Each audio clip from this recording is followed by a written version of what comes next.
कि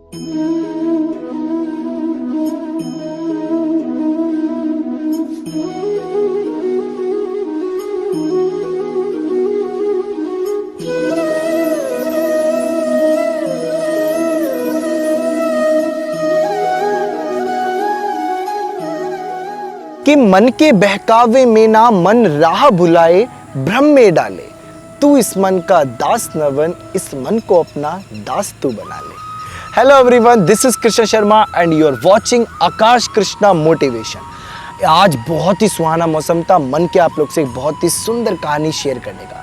इस कहानी की शुरुआत होती है एक बार की बात है। एक बार महात्मा बुद्ध थे, वो अपने कई शिष्यों के साथ भ्रमण के लिए निकले थे। उनको एक बड़ा विशाल पेड़ दिखा, ठंडी छांव दिखी, अपने कई शिष्यों के साथ जाके बैठ गए। अपने शिष्यों से पूछते हैं कि भाई यहाँ का वातावरण तुम्हें कैसा लग रहा है, कैसा मन को शांति मिल रही है कि नहीं मिल रही। तब सभी शिष्यों ने अपने अपने विचार दिए। उन्होंने बोला, भगवान यहाँ बहुत सुंदर लग रहा है, पत्तों की हल्की हल्की आवाज आ रही है, कोयल कूकू कर रही है, बारिश जो हुई थी उसकी जो मिट्टी खुशबू है, बड़ा आनंद आ रहा है। तब कई शिष्य बैठे थे, तो कई शिष्यों में से एक शिष्य उठा, उसने बोला कि भगवान मेरे ऊपर बड़ा दुख था और मेरे पर इतना बड़ा संकट, इतना बड़ा दुख, मैं परेशान हो गया था। जैसे ही मैं आपकी शरण में आया मुझे बड़ी शांति मिली, मन एकदम शांत हुआ, चिंताएं से सारी दूर हो गया, मैं एकदम मन शांत हो गया।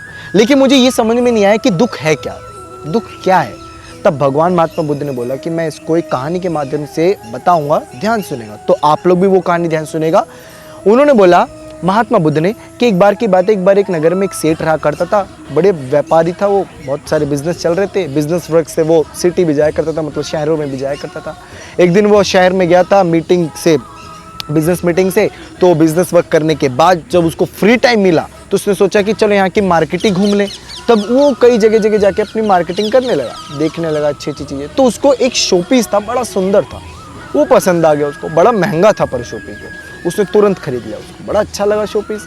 आके नौकर को दिया, नौकर को बोला कि इसको संभाल के रखना, तुम अपने पास, बड़ा महंगा है। नौकर ने बोला कि आप चिंता मुक्त हो जाइए, मेरे पास रहेगा, एकदम सुरक्षित रहेगा।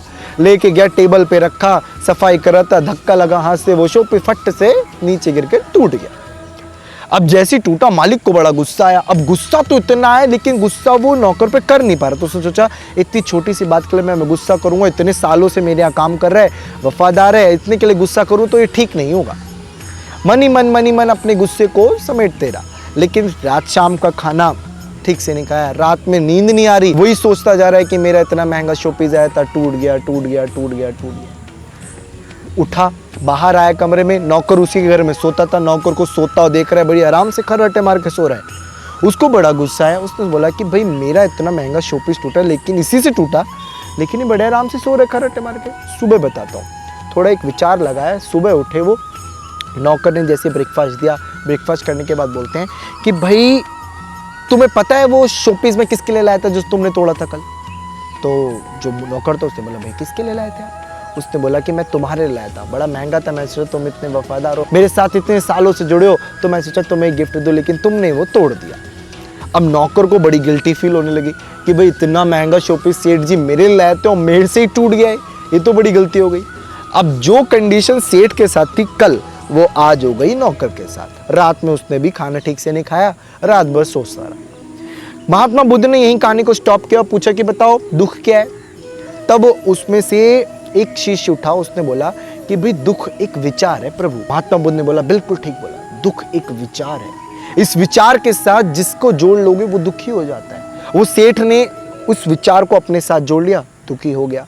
उस नौकर ने विचार को अपने साथ जोड़ लिया, वो दुखी हो गया। यानी दुख एक विचार है, ये एक थिंकिंग है। देखिए इसका सबसे अच्छा फॉर्मूला यही है कि भाई आप लाइफ में खूब आगे बढ़िए, पैसा हो, गाड़ी हो, आपके पास बंगले हो, कोई दिक्कत नहीं, अच्छी चीज़ है।